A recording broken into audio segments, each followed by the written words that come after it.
Здравейте, приятели! Добре дошли в Живот 2.0.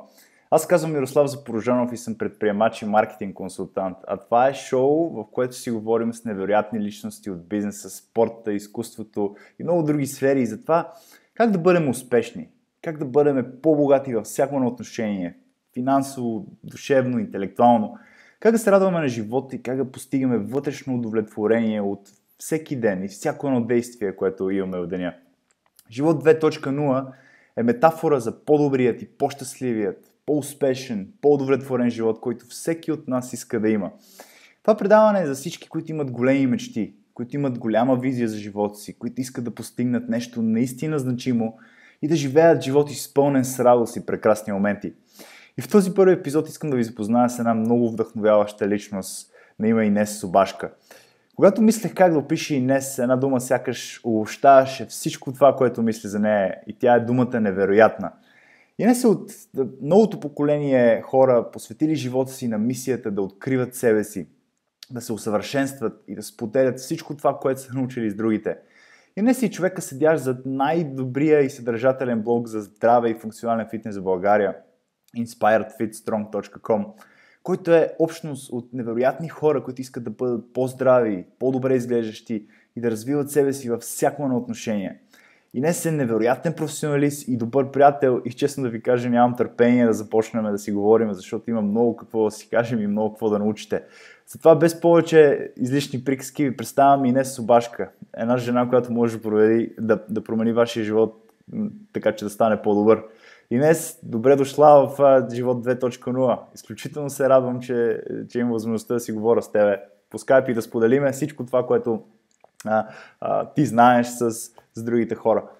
Здравей, Мири, много благодаря за възможността. За мен ще е огромно удоволствие да бъда първия гост точно в твоето шоу. Благодаря и аз. Инес, разкажи малко, ти какъв човек си? Откъде идваш? Каква е твоята история? Как започна всичко при тебе? Разкажи малко, за да можем да въведеме хората, които не те познават, хората, които не знаят коя е Инес Собашка. Ами, ако се абстрахираме първо от титлите на егото, така да се каже, и просто трябва да кажа коя е Инес Собашка, бих казала, че Инес Собашка е нещо търсач.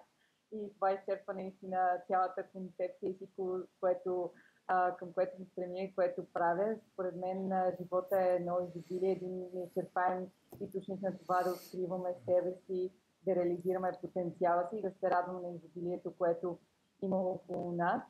Иначе, преди се занимавах професионално с баскетбол, в тинейджърските ми години, така да се каже, минаха под това да мечтая за WNBA, за представя си всеки ден как един ден ще бъда на игрището и ще бъда една от най-добрите баскетболисти в целия свят, но както понякога се случва, много тежки контузии ме доведоха от там, че трябваше да се откажа от баскетбола.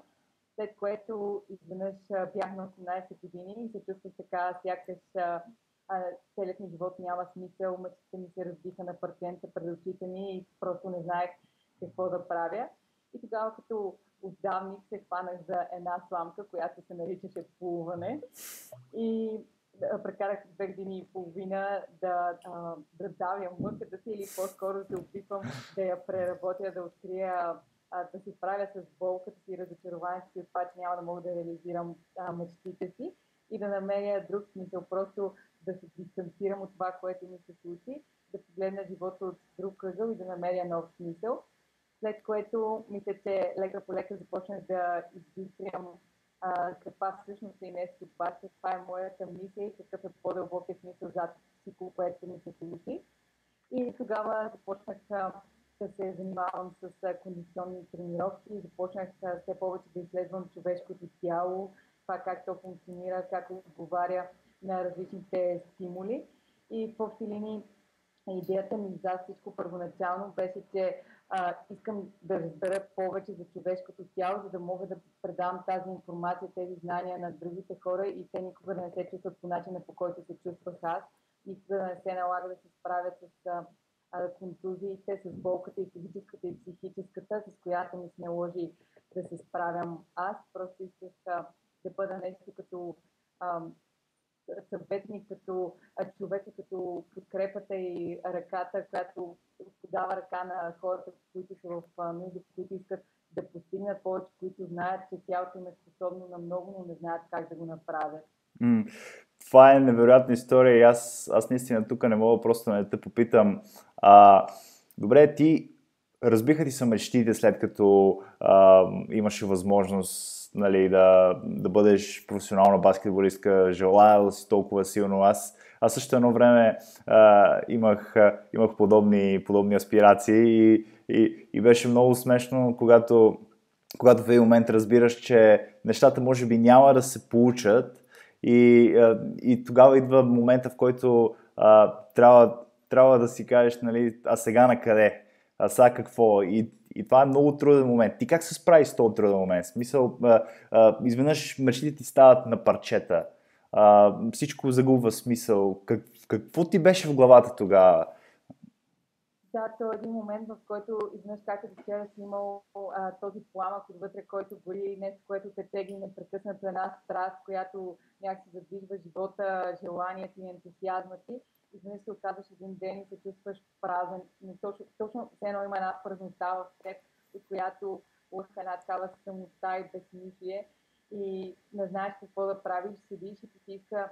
Даже предпочиташ, тогава си спомням как седях в стаята, гледах всичките си медали, награди, всички снимки от баскетбола и си мислех, че предпочитам да ме боли и да знам, че има някакъв шанс нещо да се случи, да се промени и пак да се върна там, където бях, защото това усещане на тази празнота е едно от най-ужасните неща, които може да ти се случи. Понеже болката е чувство, което може да те съживи. Първо те срива, а после ти помага да намериш сили отново да се издигнеш. А когато си празен, ти нямаш едно от този материал, тази частица, на която можеш да градиш нов смисъл и ново бъдеще. И точно тогава така се чувства. Все едно животът ми, все съм 18 години, а животът ми вече няма никакъв смисъл и сякаш просто съществувах, въобще не живеех, точно така се чувствам. Добре, а как го намери този смисъл? Имам предвид какво стана. Смисъл, повечето хора, нали, като изпаднат в депресия и почват да се самосъжаляват, казват, нали, защо аз, защо на мене, как може на мен да ми се случи да аз съм добър човек, нали, как може да ми се, нали, сриват мечтите един вид. Нали, почват да се самообвиняват, почват да влизат в един такъв модел на мислене, който, нали, още повече затъват в него. Ти как успя да се измъкнеш от това нещо? Нали, какво направи, за да се измъкнеш? Понеже мисля, че много хора биха намерили себе си, защото всеки изпада в някакви трудни моменти, всеки, нали, получава някакви депресивни състояния, му се разбиват мечти, има някаква мечта на работа, не я получава дълги години, след това трябва да направи нещо друго, за да може да поеме по неговия път, който наистина е пътя, по който трябва да поеме. Ти как разбра, нали, какво е това нещо, което трябва да правиш? Как се справи с цялата трудност? С една дума, отговорът е осъзнатост. Точно това, което ни пречи да се справяме с такива ситуации, е, че обикновено не сме достатъчно съзнателни за това, кое, как и защо ни се случва. Аз някакси, когато прекалено много те боли, в един момент, както казах, чашата прелива и тогава се обръща и става празна и можеш тогава наново да я пълниш с нещо друго. Точно това беше един момент, в който все едно всичко преля и аз станах някакси по-осъзната и започнах да си давам сметка, че мисля, че съм, както ти каза, добър човек и не заслужавам да ми се случват такива неща. Всъщност всеки заслужава всичко, което му се случва и че ние сами привличаме тези ситуации, когато не си учим урока от първия път. Когато кажеш да си научиш урока, тогава живота всеки път ти праща същия урок, но все по-тежко, така че да се боли все повече и да бъде нещо като шамар, така че да се осъзнаеш. И седях един ден и си мислех, така прекарах близо 6 месеца в доста дълбока депресия, не исках да говоря с почти никой, да правя нищо, седях си само вкъщи. И тогава се замислих, че може би е глупаво да пропилявам живота си по този начин и че имам два избора. Единият е да седя така и да се, до края на живота да си оплаквам тежката съдба и нещата, които не съм заслужавала да ми се случат. Или пък може лека по лека просто да почна да правя крачка след крачка и да започна да откривам пътя, пък където ме отведе просто да почна да вървя напред, а някъде по пътя със сигурност ще има някоя отбивка или някое място, което ще ме привлече и което ще ми помогне да върна пламъка си, а да не говорим, че там ще срещна и хора, които няма да ме оставят да съм сама, а ще ми помагат тогава, когато смятам, че не мога, те ще ме дърпат тогава, когато съм как да кажа, и наплива и казвам, че не мога, те ще ми ударят един шут, така да се каже, не с лошо, а просто за да ми покажат, че мога да вървя напред и че трябва да вървя напред. Не, невероятно. Твоята история е наистина уникално вдъхновяваща, защото според мен ти си пример за това как имаш големи мечти, била си в националния отбор на България за баскетбол, ако не се лъжа, играла си в чужбина, имала си много големи възможности пред тебе и изведнъж наистина нещо, което е така извън тебе, контузиите, нещо, което наистина не мога да контролираш в крайна сметка. Така се случва и ти завива живота в една коренно различна посока, от която ти просто трябва да извлечеш най-доброто. Кажи ми, интересно ми е, мисля, че на нашите слушатели ще бъде интересно, как започна всичко около Inspired Fit Strong? В смисъл, самото име предполага наистина нещо, което е много дълбоко и силно, нещо, в което аз наистина вярвам. Нали, всичките думи да си инспириран, да си в супер добра форма, добре поддържан, силен, психически, физически, това нещо ти прави живота, нали, по-добър. Кажи ми, как започна всичко? Как се роди идеята? Защото ти си човек, който го е постигнал това от самото нищо. Ти нито разбираш от блогове и технически неща, даже като повечето жени си скарана с техниката, колкото знам. Да. Нали, как успява едно момиче, една бивша баскетболистка, която няма никакви познания нито по компютри, нито по блогове, как успява изведнъж да се гради една общност, нали, която така да вдъхновява хората, да им дава невероятно знание. Въобще, как започна всичко около Inspired Fit Strong? Какви бяха твоите трудности, нали, по пътя? Значи с сайта всичко започна от там, че аз обичам изключително много да чета и също така и да пиша. И четях много, но точно в началото, когато започнах да се занимавам с това, не срещах подкрепа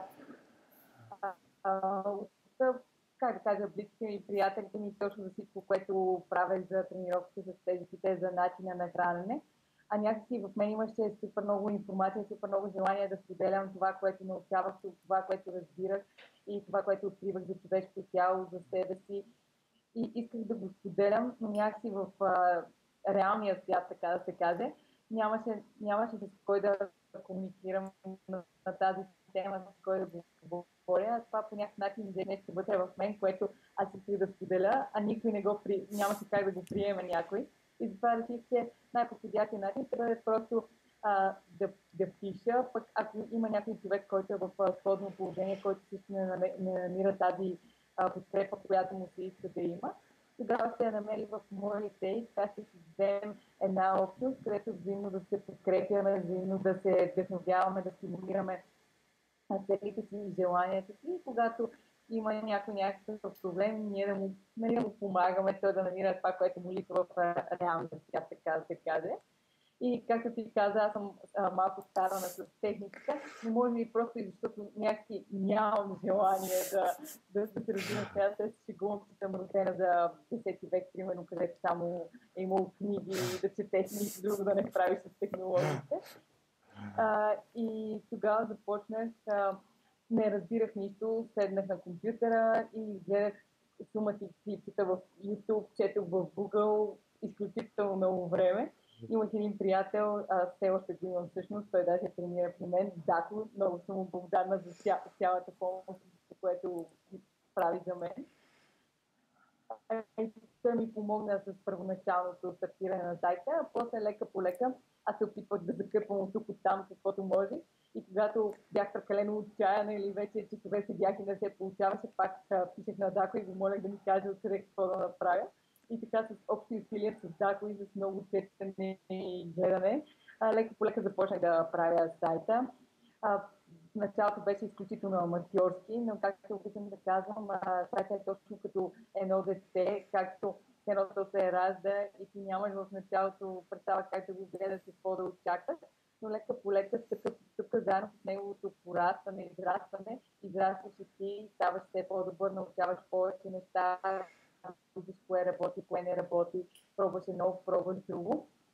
И точно така се получава и с сайта, но най-важното е просто да хората да знаят, че не е нужно всичко да бъде перфектно. Мен много време ме спираше точно това да си направя сайта, че в принцип аз съм перфекционист и искам всичко да бъде перфектно, да изглежда изключително добре дизайн да пулс, но няма как всичко да се случи перфектно от началото. Има много неща, които те ограничават и това е важно просто да видиш какво разполагаш в момента, какво можеш да направиш в момента и да започнеш. И лека по лека да израства сайта, както в случая, сайта си да израства заедно с теб. И това даже е много хубаво, защото и хората, които четат сайта, те виждат точно това израстване, те оценяват как ти напредваш и още повече започват да ти се доверяват, защото виждат, че не седиш само на едно ниво. Така че няма нищо лошо в това да не се в началото, просто започнете и лека по лека израстете това, което създавате. Аз много се радвам, че ти засегна темата с перфекционизма, понеже аз дълги години също имах подобен проблем и ти мисля, че много от хората също имат сходен проблем. Нали? Те искат нещата да бъдат много перфектни, много добре изпипани и това реално ги спира ги да направят първата стъпка, спира ги да се развият. Кажи ми ти, с времето на какво те научи писането, какво те научи четенето, какво те научи това да споделяш цялата тази информация с хората? Искат ли хората да бъде чудесен този сайт, да бъде невероятен дизайн или просто така искат нещо друго, имат някаква друга нужда? Какви са твоите наблюдения? Всъщност точно това е, че хората не обръщат чак толкова внимание на дизайна. Разбира се, всеки се радва на това, когато нещо изглежда добре, но ако изглежда само добре, те ще го посетят веднъж. Но след това, когато не видят съдържанието не им хареса, когато не им дава това, което те търсят, те повече няма да се върнат. Няма значение колко е блестящ, колко е изпипан и колко технически издържан е сайта, когато хората не получават това, което търсят. Но когато сайта е сега, важното е да не бъде от този тип с многото анимации, различни неща, които виждат и нали, са изключително дразнищи. Когато сайта е просто да кажем нещо обикновено, нещо ненатрапчиво, дори да не е технически изпипано, когато те получават информацията, вдъхновението, това, което търсят, те винаги ще се връщат. Тях няма да ги интересува толкова дали всичко е перфектно. Важното е, както казах, да не е в крайността, където да е прекалено натрапчиво по някакъв начин или да има прекалено много такива грешки, да не се отварят страници и други такива проблеми, които да срещат. Иначе, относно това, което каза, ме попита на какво ме научава писането и четенето, аз смятам, че винаги пишейки, аз първо пиша за себе си. Пиша и за другите, но винаги първо го правя и за себе си, защото когато пиша и когато чета, аз откривам нещо повече за себе си. Някакси, когато позволиш на думите, когато им вдъхнеш живот върху белия лист, или случая примерно първо в Word и после в сайта, по някакъв начин успяваш да се видиш отстрани, имаш една различна гледна точка. Някакси все едно, докато е в теб, ти си потопен в него, не можеш да го погледнеш, да го разгледаш и да видиш точно какъв си, какво си и да откриеш, да разбереш повече за себе си в момента, в който му позволи да се реализира, да се материализира по някакъв начин под формата на думи, то сякаш придобива като тяло, става като нещо, което ти можеш да огледаш, нещо, което можеш да анализираш и да откриеш по-дълбоки неща за себе си, да разбереш себе си по-добре. И другото е, че когато споделя с хората. Първо, че няма по-реално удовлетворително чувство, това да знаеш, че си помогна на някой да постигне мечтите си. А също време, дори хората да не го осъзнават, те помагат много и на мен, защото няма и по-хубаво от това някой да оценява нещата, които прави, в същото време да има един критичен поглед над тях и да ти дава една различна обратна връзка, така че да можеш да погледнеш и от друга гледна точка нещата, да се замислиш и вече да разбереш себе си кое искаш да приемеш и да изследваш и кое просто да отхвърлиш, защото още не си готов да приемеш. Това е невероятно. Тук искам да те попитам, ти след като вече имаш толкова много хора, които следят, които много се радват на нещата, които пишеш и четеш, каква е твоята дефиниция за успех? Нали, ти вече много хора те следват, много хора вдъхновяваш. Каква е твоята дефиниция? Какво е за теб успеха? Успеха в живота? Успеха в живота всъщност няма нищо общо с стремежите на егото за слава, за пари и някакви други такива повърхностни цели. Това е само един съпътстващ атрибут. Истинският успех е точно това сутрин да се будиш с желание, ентусиазъм и да нямаш търпение да отидеш там, където работиш, защото работиш с уникални хора, които те карат да се чувстваш изключително добре. С това да работиш, да помагаш на хората, да видиш как когато те загубят своя ентусиазъм, своето желание, ти си просто там, не за да направиш нещо от тях, а просто да им покажеш, че те все още притежават това, от което имат нужда, да надграждат, да намерят смисъла си и да се чувстват добре. Успехът е в това да се прибереш вечер и да се чувстваш удовлетворен заради нещата, които си правил, да знаеш, че си дал максимума от себе си и си просто доволен там, където си с това, което имаш и че всеки ден предизвикваш себе си, да излизаш от зоната си на комфорт, да я разширяваш и да виждаш, че имаме неограничен потенциал и стига да не боравим с инструментите на ограничението, можем да го реализираме всеки ден. Успехът е просто вътрешно усещане, няма нищо общо с някакви такива външни материални неща и постижения. Да, добре. Тук искам да попитам, понеже сигурно много хора си мислят, добре, как тук да си говорим за успех, за всякакви такива хубави неща, за ентусиазъм, да ставаш, нали, сутрин с, нали, енергията, желанието да искаш да направиш нещо много хубаво, да си лягаш удовлетворен от живота. Ама как го направя в България? В смисъл, България е супер негативна държава. Навсякъде има криза, навсякъде се говори за, нали, политика, за коя банка ще фалира, какво ще стане и така нататък.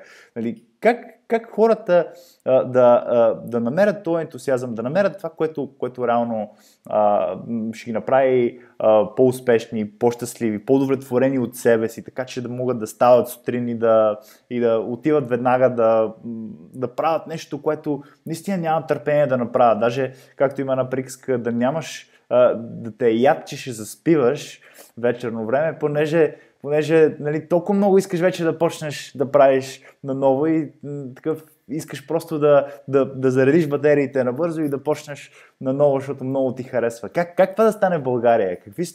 Би ли дал някакви съвети, нали, примерно на някой, който те попита, да кажем, някой момче от Исперих, от някъде друга, от малък град, където примерно там е друга България наистина и до някаква степен съзнанието на хората е различно от това, примерно, на хора, които, нали, комуникират нали, с по-успели, са в такава среда като София.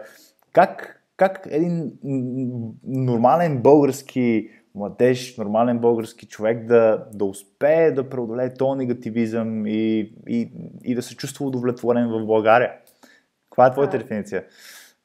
Също аз не смятам, че има, така да се каже, точно криза в България, смятам, че има криза на същността, защото точно това е проблема. Повечето хора смятат, казват България е зле, тук не се получават нещата, отиват някъде друга, но все пак не женат успеха, който се смята и че ще се женат. Проблема не е в мястото, проблема е в самите хора, защото когато човек има такава криза на същността, той носи менталитета, отношението си, ценностите си със себе си и където да отиде, той винаги ще има тези проблеми, просто защото такъв е светогледа му, такова му е отношението към живота и към това, което се случва. Ако се замислиш повечето примери за едни от най-успешните хора, точно хора, които не са имали нищо, хора, които са преминавали през много тежки неща и пак са се умявали да се издигнат, което е поредното доказателство, че няма значение къде си и какво ти се е случило, има значение на къде си се запътил и доколко е силна вярата си в това, което правиш. А това е другото нещо, да се захванеш не с нещо, което да ти донесе материален успех, а с нещо, което да ти донесе точно този успех, който е вътрешно усещане. Повечето хора се хващат с нещо, просто защото ще им донесе повече пари, правят го известно време и после обаче не се получава. Също защото когато нямаш страст, желание да ставаш, както каза рано сутрин, няма как да го направиш да държиш дълго, защото успеха не е праволинеен, то е точно изкачваш нагоре, слизаш надолу, после пак се изкачваш и трябва да си готов, когато се спускаш надолу, отново да знаеш, че имаш силите да се изкачиш нагоре, да знаеш, че има зад хълма е точно това, което те очаква, което искаш да достигнеш и въпреки, че слизаш надолу, да не се отказваш, просто да продължаваш да вървиш. Също беше и при мен, когато започнах, всеки се вижда, когато вече си успял, никой не знае през какво си преминал, докато стигнеш до там. Никога няма да знае за първите години в началото, колко ми беше трудно за късните вечери, в които съм седяла до 9:30 зимата на стадиона и замръзнах и се заклевах, че повече няма да се върна там. За моментите, когато пишеш, например, статия, която смяташ, че е най-добрата си статия, а никой, примерно, не я чете, или когато отидеш на тренировка и никой даже не дойде на тренировка и просто седиш там. Никой не знае тези неща, си гледат само как си успял. Затова просто човек, за да успее, трябва да намери кое е това, което му носи удоволствие и удовлетворение в живота. Да знае за какво е роден, каква е мисията му, точно да намери своята мисия, а после от мисията си да я превърне в професия.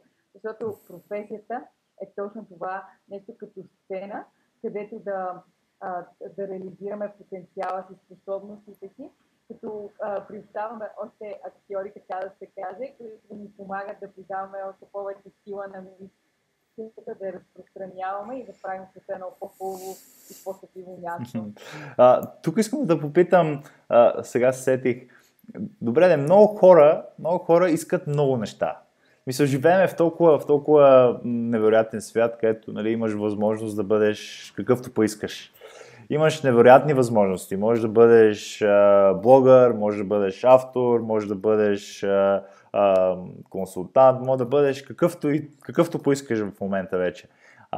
Как така, според те, човек може да не се обърка и така да се насочи по-правилно, нали, за да си спести време, за да намери наистина това, което е важно за него, тъй като имаме много неща наистина са около нас и имаме огромен избор, много повече от преди, примерно, да кажем 15 години. И, нали, човек така се вижда в множество дилеми, нали, какво да избере, дали да стана треньор по фитнес, дали да си хвана работа, примерно в някоя компания, дали да стана баскетболист, дали да стана консултант, дали да стана автор, дали да почна да пиша книги, нали, защото всичките неща му харесват, всичките неща ги иска и така получава някакво удовлетворение, ама как да избере човек? Имаше една книга на Кен Робинсън, която се казваше Елементът и той точно обясняваше, че елементът е точно като мисията, като момента, в който намериш това, което е твоята мисия, това, за което си роден. Всъщност разбираш, че това е твоят елемент, когато го правиш и сякаш времето спира, сякаш се загубваш в това, което правиш и не те интересува нищо, когато си точно присъстваш в настоящия момент и изцяло гориш в това, което правиш, изцяло си посветен на него и не го правиш заради това, което ще постигнеш след това, заради това, което ще получиш след това като някаква награда, а го правиш просто защото се чувстваш завършен, правиш точно в този момент, бъдейки точно на това място. Иначе за всеки е различно и няма как една такава формула, която да кажеш стани такъв или стани такъв. Просто човек от малък трябва, това е да опитваш различни неща. Човек трябва да знае, че живот, това, че примерно на 20 години почваш да работиш едно нещо, не означава, че на 40, на 50 трябва да продължаваш да работиш същото. Ние не сме нещо статично. Живота не е статичен, е динамичен и няма по-нормално нещо от това с всяка изминала година и да променяш интереса си по някакъв начин, защото ти ставаш повече, ти научаваш повече, виждаш живота от друга гледна точка и от сегашния ъгъл, от който го гледаш, може това, което си правил вчера или миналата година, изобщо вече да не е нещо, което искаш да правиш. Трябва ли да се ограничаваш до края на живота си, само защото някой е казал, че това е твоята професия? Професията е просто моментна картина на моментното си разбиране на познанията си, на това, което си в момента. Но колкото повече се промениш, колкото повече се превръщаш, толкова по-нормално е някакси да обогатяваш и разширяваш нещата, с които се занимаваш. Ако те да се занимаваш с няколко професии, няколко работи, в днешно време е възможно, нали, да работиш няколко неща едновременно, в което няма нищо лошо.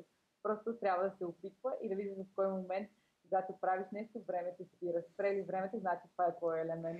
Значи просто да отбележиме, когато спре времето, тогава сте намерили елемента, вашия елемент, нали така? Супер.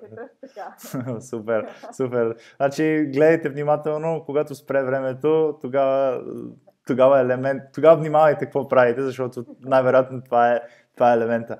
Аз тук искам малко да обърна разговора в една различна посока и да си поговорим малко за храната, понеже знам, че нали, това е една много голяма част от живота, нали, нещата, с които се храниме, не само физически, ами ментално, духовно, интелектуално.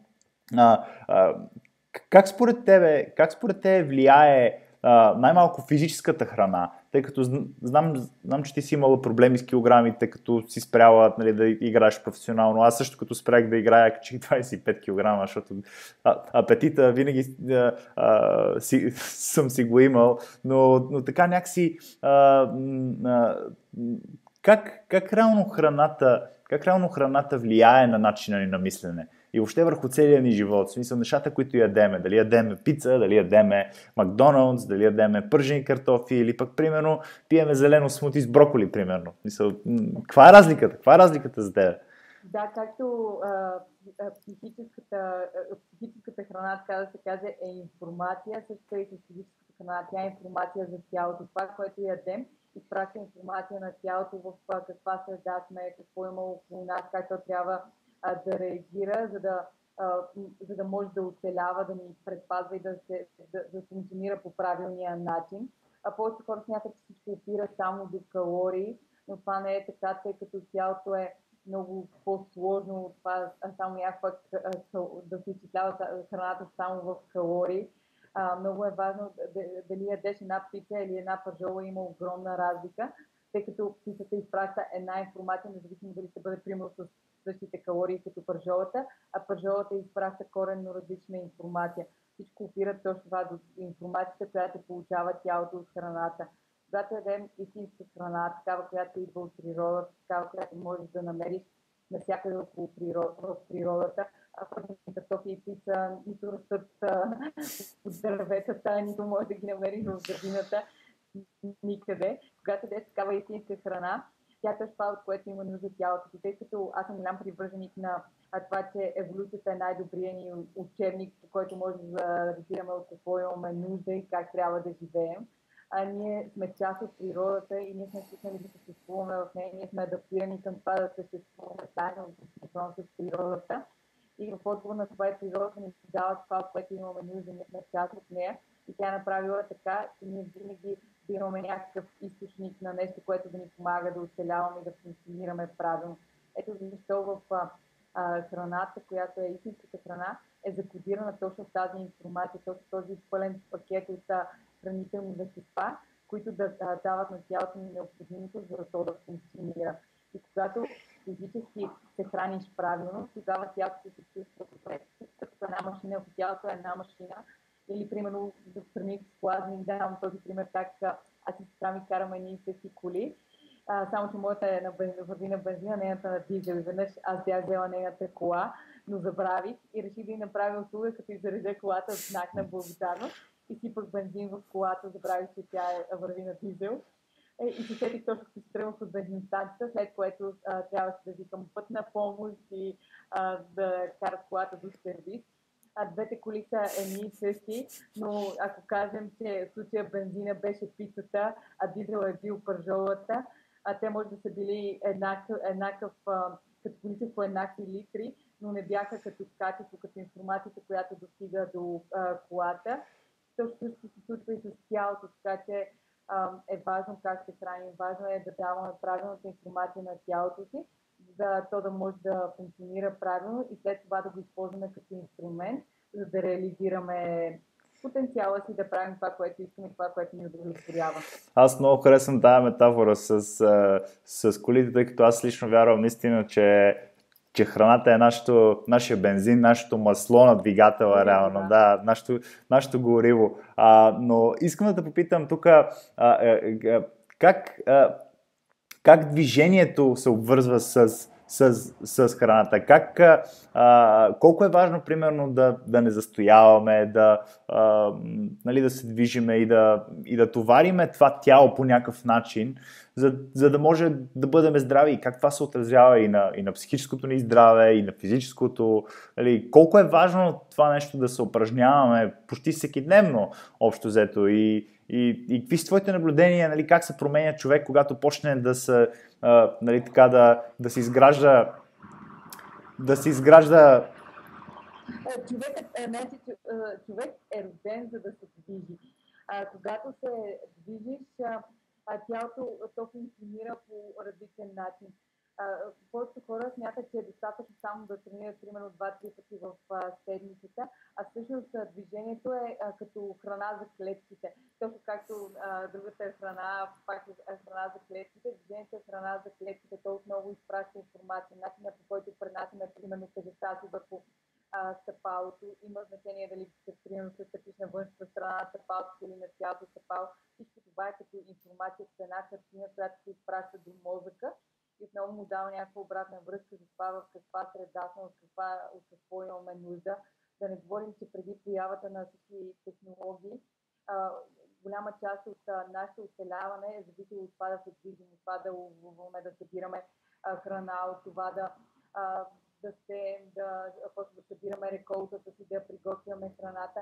Всичко е било свързано с някакво физическо усилие и ако пак го погледнем от еволюционна гледна точка, ние просто сме еволюирали по този начин. Тялото ни просто е адаптирано към това. Когато се движиш, когато не се движиш, тогава тялото е точно както пак, ако се върнем към примера с колата. Знаеш как една кола, ако седи паркирана през блока и не се кара, колкото и да е перфектна колата, тя просто се разваля. Същото се случва и с човешкото тяло. Когато се движим, се подобряват много неща, кръвообращението, така се хранят тъканите ни, защото, например, когато не се движиш, ти се обездвижваш, ти ставаш точно това начинът, по който ти седиш на стол, прави се по-филите и като стол, нали, в тази позиция, да, точно, изправи се хубаво. Седиш, пренатягат се мускулите, започваш да имаш ограничения в движението, започват да се болят различни неща, точно че тялото си започва да придобива друга форма, която не е формата, към която той е адаптиран, не сме конструирани по този начин, така да се каже. Ако си представиш една сграда, която трябва да бъде архитектурно планирана като хората, обаче не е построена правилно и се килне на една страна, като колата си, например, тогава, нали, знаеш как от едната страна има повече тежест, започва да се отчупва от другата страна и лека по лека започва да се руши. Всичко се случва и с тялото. Когато не го движиш, то се руши. Когато не движиш тялото си, то страда. Човекът е роден, за да се движи и трябва да използва това. И да не говорим изключително удовлетворението от това да видиш какви неща може да прави човешкото тяло. Повечето хора смятат, че някакви върхови постижения физически са запазени само за професионалните спортисти, а те всъщност са нещо, което е възможно за всеки един от нас, стига просто да го повярваме и стига да го съзнаем, че трябва да се движим и трябва да предизвикваме себе си и да реализираме физическия си потенциал. Да, много ми харесва това определение, наистина, че реално движението е част от нас и че ние сме родени да се движиме. И аз лично вярвам наистина, че че движението и хубавата храна просто подобряват качеството ни на живот, нали, драстично. Аз мога да кажа, да споделя наистина, откакто от може би 7 години вече стана, нали, спортува може би 4-5 пъти седмично, нали, и нали, храна се така добре и просто начина, по който си променя живота, нали, когато почнеш да се движиш по-редовно, без да гониш някакви, нали, големи цели, нали, да ставаш свръхчовек и така нататък, и да се храниш, нали, добре, просто се забелязва драстична разлика в качеството ти на живота, в начина, по който се чувстваш, в удовлетворението. Предполагам, че ти си го забелязал и че твоите хора от твоята общност, от твоите инспирирани хора, които идват да тренират заедно с тебе, също виждат този напредък. Разкажи ми, примерно, как те се променят нали, примерно идват, предполагам, хора, които, нали, са напълняли, имат проблеми, имат депресия, нали, и като почнат да тренират, като почнат да се хранат малко по-добре, как им се променя живота? Ти имаш пряко наблюдение върху това? Обикновено хората, които идват при мен, идват първо точно с повърхностната цел да изглеждат по-добре, да изглеждат по определен начин, но аз винаги казвам, че аз използвам тяхната повърхностна цел точно само като инструмент, който да достигна до психиката им и да им покажа, че всъщност замисъла е много по-дълбоко. Повечето хора смятат, че аз и моите съмишленици сме просто треньори, помагаме на хората да са в по-добра форма.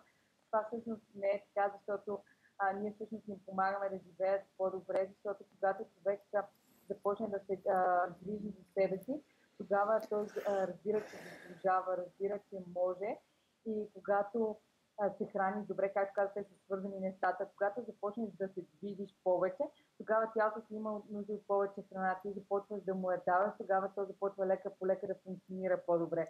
Когато се чувстваш добре физически, тогава някакси психиката ти се освобождава, защото психиката и тялото те са свързани. Когато тялото се чувства добре, тогава и психиката е свободна, за да се занимава вече с други неща, не това да си мислиш, сега как ме боли това, как нямам сили и колко съм уморен. Защото знаеш, че когато не се чувстваш добре физически, това винаги е приоритет в ума ти. Винаги болката е на първо място, винаги западналостта е на първо място. Когато се чувстваш добре физически, вече можеш да дадеш свобода и на психиката си, да създава други неща, да те подтиква към това да създаваш повече неща. И как се изменят хората, те първо се променят физически, след което се променят и психически. Те започват да мислят по друг начин, започват да виждат движението по различен начин, започват. За мен залата е точно като една такава мини репетиция за живота. Там предизвикваш себе си, първо ти е трудно да направиш нещо, но после влагаш усилията си, стъпка по стъпка, започваш да прогресираш, да ставаш все по-добър и накрая се обръщаш и виждаш какъв дълъг път си изминал и как си завоювал постиженията си сам. Същото и в живота. Те репетират първо в залата, добиват увереността и видят как нещо, което първия ден никога не са подозирали, че ще могат да го направят, днес могат, и това им дава увереност, че пред каквото и да ги изправи живота, те просто ще подходят към него като към една по-тежка штанга, едно по-трудно упражнение, към което ще подходят търпеливо, ще полагат усилия, ще бъдат последователни и ден след ден ще стават все по-добри, за един ден да разберат, че са го постигнали, просто защото могат, когато човек се труди, винаги постига. Как няма да искат да тренират с теб след всичко това, което каза, да репетират с теб за един по-добър живот. Да, то даже много интересно как на хората се променя им се излъчването. Това е най-любимата ми част от трансформациите на хората. Не, че някой има плочки или че е станал много релефен, всичко е в погледа. Както казват, очите са прозорец към душата и когато някой дойде в началото при теб и видиш в очите му една тъга, точно една празнота, едно като лично разочарование от това, че как те казват, как допуснат да стигна до тук, да кача толкова килограми, а после изведнъж видиш един блясък, един живот, тази страст, която ги кара точно да искат повече, да очакват повече от живота и да знаят, че го заслужават. Защото за мен външния вид е точно отражение на това, което се случва вътре в теб. Излишните повечето килограми, това да напълнеш много, Проблемът не е с начина, по който изглеждаш, проблемът е с това, което се случва вътре в теб. Защото ти трупаш проблемите точно върху тялото си. Тялото е точно като една карта, като нещо, което показва вътрешното си състояние. Това е нещо като начин да анализираш това, което се случва, какво се случва вътре в теб. Наблюдавайки тялото си отвън, може да знаеш какво се случва вътре. Точно това е толкова важно да познаваме тялото си и да се отнасяме с уважение към него. А защо хората преяждаме? Това ми е любима тема, защото аз на времето доста така си похапвах, нали, като примерно изпадаш депресия и почваш да преяждаш. Нали, почваш да се храниш много емоционално. Нали, отваряш хладилника, гадно ти е и взимаш нещо за ядене. Влизаш някъде и взимаш сладолед, пица, няма значение какво. Просто всичко, което ти е пред погледа. Защо се получава така и как може да се справим с това нещо, според тебе? Аз в случая казвам, че когато душата гладува, тялото преяжда и това е нещо, което всеки път се доказва просто, че когато душата гладува, тялото преяжда. Точно когато ти липсва някакъв по-дълбок смисъл, когато не се занимаваш с това, което искаш да се занимаваш, имаш някакви проблеми, от които бягаш, с които не искаш да се срещнеш, ти търсиш някакъв бърз източник на удоволствие, някакво моментно удовлетворение, което да ти помогне да избягаш от себе си и от това, с което не искаш да се срещнеш. И просто сме превърнали храната в нещо като този източник на щастие. Още от малки така ни възпитава, винаги получаваме, когато се справяме добре, получаваме награда. Когато, примерно, се ударим и нещо ни боли, веднага ни дават нещо сладко. Един шоколадов бомбон, да.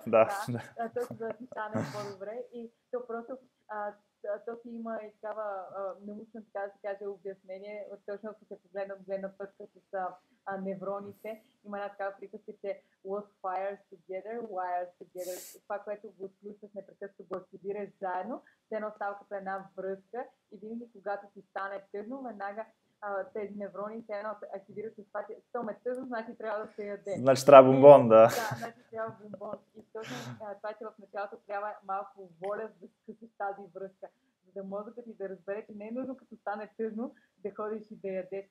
Това, което понеже аз съм имала точно този проблем с емоционалното стъпкане, това, което е важно, е точно да бъдеш осъзнат в този момент. Да знаеш, че това, че сега ще се настъпиш, няма да ти помогне да се чувстваш по-добре, ще ти помогне само докато го правиш, но после ще се остави да се чувстваш още по-зле, защото вече се чувстваш много зле и физически, това, че си преял. В такива моменти трябва да се попиташ, добре, защо ми е тъжно сега и да разбереш ли какво ме разочарова, какво ме ядоса. Просто точно да си задаваш въпроси, на които да си отговориш. Не да получаваш отговори, когато си задаваш добри въпроси. И работата не е само това да бягаш от себе си и проблемите си, защото като бягаш от тях, те нон-стоп, те даже не те преследват, те просто са вързани за теб и се влачат след теб. И като спреш и те така се блъскат с громолят, нали, знаеш, като всички си, което е тежко, как то после се достига. Точно това се случва и с проблемите. Това трябва да спреш, да се обърнеш и да се разбереш от тях, просто да разбереш откъде тръгват, откъде проистичат и да знаеш, че проблемите не са нещо лошо, те просто са нещо, което ти си оставил да си там, нещо, което си оставил неразрешено и е напълно според твоите възможности да го разрешиш, просто да седнеш, да помислиш и да го разгледаш, не да бягаш от него.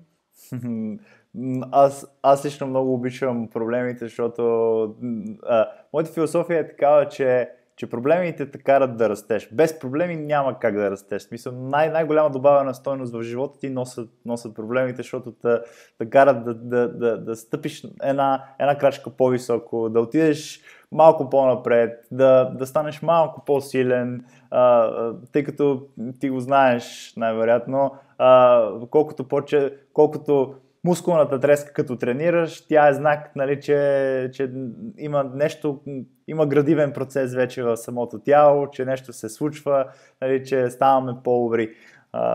Така че наистина споделям това нещо, което ти каза. И тук искам да те попитам един въпрос, който аз лично много мисля над него и много така е важен за мене. Кажи ми едно нещо, в което ти силно вярваш, но което много малко хора си видяла, че споделят. Нещо, което нещо, което е така доста силно в тебе, но което рядко виждаш някой друг така да споделя като философия, като визия. Не знам дали е рядко, просто са малко хората, които вярват в това, но аз смятам, че наистина всичко, което се случва в живота, го създаваме сами. Смятам, че нашият живот е нещо като проекция на нашата същност. Това, което сме ние, това, което е животът ни. Нашия живот е продукт на нашата същност, на това, в което вярваме, на това, което е вътре в нас. Всичките ни смятам, че всичките ни страхове, всяко едно наше действие, всяка наша мисъл по някакъв начин се материализира, точно или като пречка, или като трамплин към успеха. И колкото по-рано човек осъзнае, че всичко, с което се сблъска, е всъщност самия той. Че винаги, когато някой седи пред теб, това е всъщност и самия ти. Аз мятам, че другите хора, които са част от живота си, те не са случайни. Те са по някакъв начин наситен образ на някаква част, на някаква характеристика от теб и не случайно ги срещаш ги, точно да огледаш тази твоя черта, тази твоя част от характера, която иначе няма как да изтъж като едно огледало, което оголемява тази част, която е някъде скрита малка в теб, за да може да се видиш и да се разбереш по-добре, да разбереш къде точно си се загубил, къде точно нещо не му обръща внимание и игнорираш го, така че да можеш да завършваш себе си. Смятам, че точно това е смисъл на живота, да ставаме все по-цялостни и завършени, да се чувстваме все по-удовлетворени. Ако не познаваш себе си, ако криеш някакви части от себе си и ги ставаш там някъде в мазето на същността си и смяташ, че те ще седят там скрити, те не са скрити, те просто се материализират все повече започват да срещат такива хора, такива хора, които да отразяват тази част от себе си, която си скрил, за да са натрапчиви и да си напомнят, че няма как да я криеш, просто трябва да се срещнеш с нея. Означава ли това, че примерно ако си смениме начина на мислене, почваме изведнъж да виждаме нови хора, да виждаме нови ситуации, по-добри ситуации. Равно, че всичко проистича наистина от начина, по който мислиме, така че ние създаваме, нали, живота като огледало. Питам те, защото има едно много хубаво упражнение, което аз научих още като консултант. И то беше, кои са примерно петте души, на които се възхищаваш и защо се възхищаваш. И целта на това упражнение е реално ти да кажеш характеристиките, които ти харесваш в човека от среща. И реално се оказва, че характеристиките, на които ти се възхищаваш, ти реално имаш в себе си скрити или в момента, нали, започваш да ги проявяваш. И това наистина отговаря на това твое вярване, наистина, че живота е малко като огледало, защото ние виждаме неща, които всъщност ние имаме. И така си мисля наистина, че може би мислите така са това нещо, което предхожда реално самото случване на нещата. Защото, примерно, ако сега започнеш да си мислиш, че нали, си здрав, че нали, се храниш добре, че се движиш добре, наистина се почувстваш по-енергичен, съответно ще се запознаеш с по-енергични хора, такива като тебе, ще почнеш да тренираш, нали, в такава общност на Inspired Fit Strong, и всичко ще се получи, намериш нови приятели, нови бизнес възможности. Ти как мислиш? Мислите ли правят абсолютно всичко? Смятам, че мисълта подплатена с действие е това, което създава нашата реалност.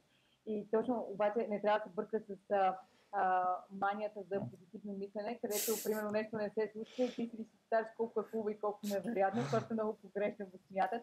Всъщност всичко, което се случва, е просто някакъв факт, а ние придаваме смисъл на тези факти. Нищо няма свой собствен смисъл, освен смисъла, който ние му придаваме. И точно трябва да наблюдаваш, да бъдеш наблюдателен за живота, да го наблюдаваш, да виждаш какви са фактите и после просто да подхождаш към тях по определен начин, с определена нагласа. Когато нещо се случи, ти не можеш да отричаш неговото случване, но можеш да се опиташ да разбереш защо се случи. И точно това е, не като си болен, да си казваш здравствам, чувствам се добре, като не се чувстваш добре, а да разбереш защо си болен. Защото зад абсолютно всичко, което се случва, има някаква причина. И в момента, в който ти разрешиш тази причина вътре в себе си, този симптом, защото всичко, което се случва е точно като някакъв симптом, който ти показва къде вътре в теб има някакъв проблем, той просто изчезва, защото вече той е излишен и правиш симптома излишен, когато решиш проблема вътре в себе си. И това, което каза за 5 човека, на които се възхищаваш, аз също смятам, че е така, когато срещнем някакъв човек, на който се възхищаваме, той не е случайно на пътя ни, той просто е намек за това какво можем да бъдем ние. Той е точно там, за да ни покаже, че ако ние по някакъв начин вървим по тази пътека, ако развиваме тези качества от себе си, ние може да стигнем точно до там, до това ниво, на което му се възхищаваме. Ние не се възхищаваме на другите, а се възхищаваме точно на това, че сме осъзнали, че вътре в нас има нещо подобно.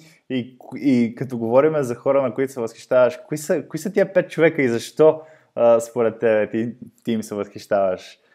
Кажи хората, които тебе те инспирират и какво точно намираш в тях? Какво точно смяташ, че те инспирира? Хората, които ме вдъхновяват, честно казвам, ако мога да кажа, нали, известни хора, защото има много, които са постигнали много неща, от всеки има нещо, което много ми харесва и в момента, в който ми е помогнал. Точно това смятам, че зависи от етапа, на който се намираш в живота. На всеки етап има различни хора, на които се възхищаваш, точно защото те по някакъв начин резонират на твоето състояние, ти виждаш в тях някаква надежда, нещо, че могат по някакъв начин тяхната история да ти помогне.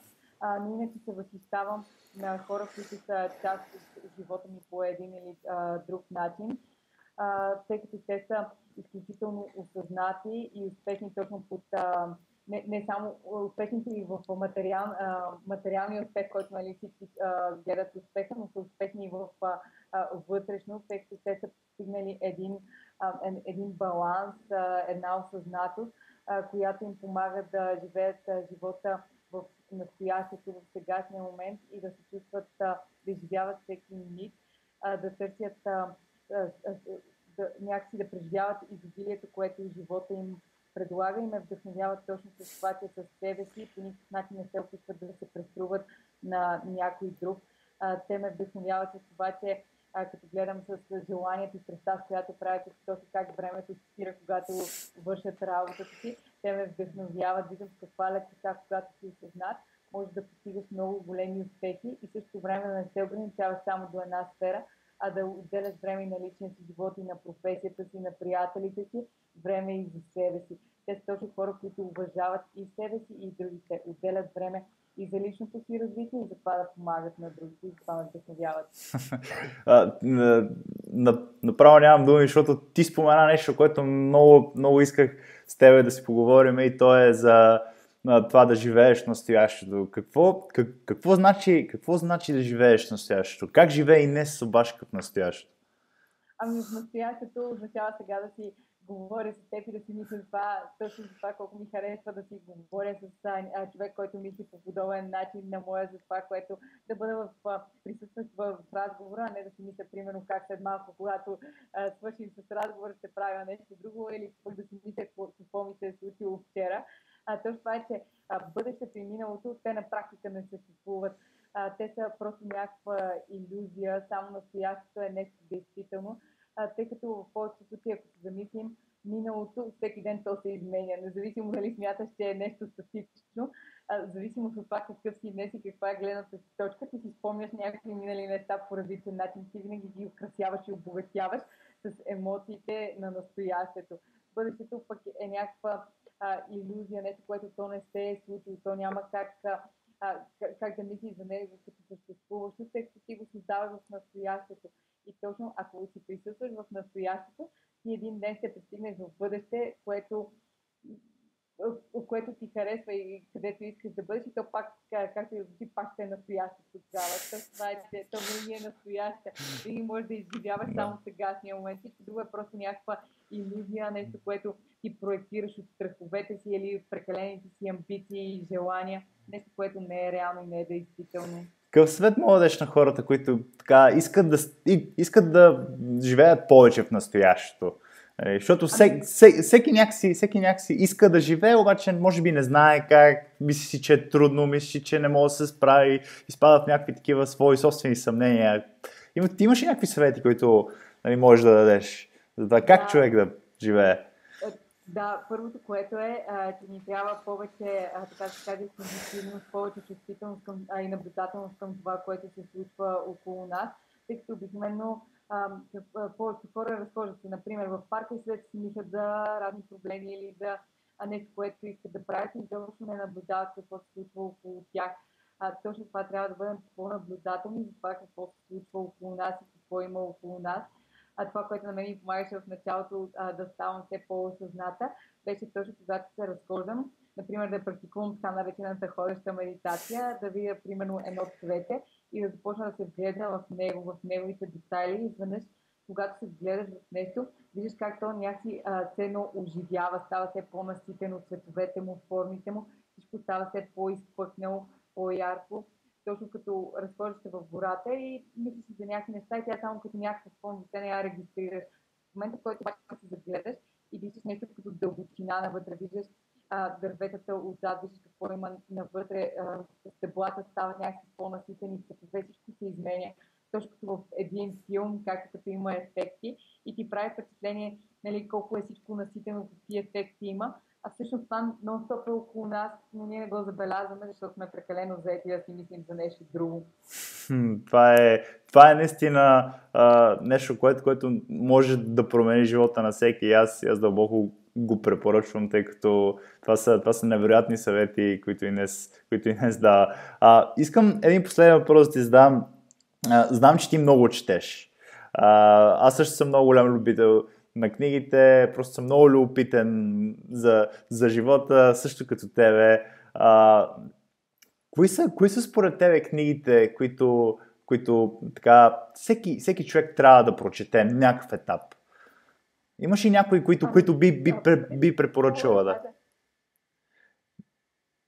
По принцип бих могла да препоръчам много книги, но честно казано не смятам, че има книга, която всеки трябва да прочете, тъй като аз смятам, че думите винаги се намират в правилния момент. Много пъти на мен ми се случва някой да ми каже, да ми препоръча книга, нали, която задължително всеки трябва да прочете и аз не намирам нищо в нея, просто защото това не е книгата за мен. Книгите винаги се намират в точния момент и всеки има нужда от различни книги, в зависимост от това на какъв е етап в живота си, това какво има книгите, четейки ти вътре винаги откриваш нещо повече за себе си. Книгите ти дават една възможност да преживяваш живота по различен начин, да се потопиш в едни други светове, където да се бродиш, да се срещаш с различни хора, да погледаш нещата от друг ъгъл и да разбираш повече, така че когато затвориш книгата, твоя свят да е преобразен, ти да си преобразен и да имаш силите да се чувстваш по-силен, така че да можеш да живееш живота си по начина, по който искаш да го живееш. Смятам, че всеки просто трябва не на това какво някому препоръчва да чете, а просто да отиде в книжарницата, да разгледа книгите и те по някакъв начин винаги се привличат. Дали ще бъде заглавието, дали ще бъде самата корица или нещо, привлече ли ви някаква книга, просто трябва да я вземете и да я прочетете. А живота е прекалено, е доста дълъг, бих казала. Има доста книги, които ще прочетете. Просто не спирайте да четете, защото четенето е уникално и ви помага наистина да разбирате повече неща, да ги преживяват, да разбирате за тях, а после да излизате и да ги преживявате. И коя е последната книга, която тебе те намери или която ти намери? Ами, в момента аз понеже чета много книги едновременно, честно казвам, чета само една. И чета, аз си разделям четенето, в зависимост от коя част на деня е, понеже примерно късно вечер не мога да чета много научна литература, обичам да чета научна литература, в зависимост от това коя част на деня е, чета различни книги, така да се каже, различни жанрове. Но в момента съм на вълна Ошо и последната книга, която четох, се казва Свобода, власт и амбиции. И за мен той е изключително осъзнат човек, точно че по някакъв начин помага да погледне живота от една друга гледна точка и да разбереш, че всъщност всичко е точно такова, каквото ти го създаваш и че ние сами придаваме смисъл на нещата, които ни се случват и не трябва да се потапяме в този смисъл да се идентифицираме с него, а да се разграничаваме от всичко и да живеем просто за сегашния миг в настоящето и да не се тревожим за други неща, защото утре не утре не е под контрола на настоящия миг и няма смисъл да се безпокоим за него. Аз мисля, че по по-хубав начин не може да завършим нашия разговор просто с Ошо, с настоящия момент. И искам да ти благодаря за прекрасния разговор и за всичките мъдрости, които сподели с нас. И искам да кажа на нашите слушатели, ако искат да разберат повече за философията на живота, за спорта, за здравето, за това как влияе храната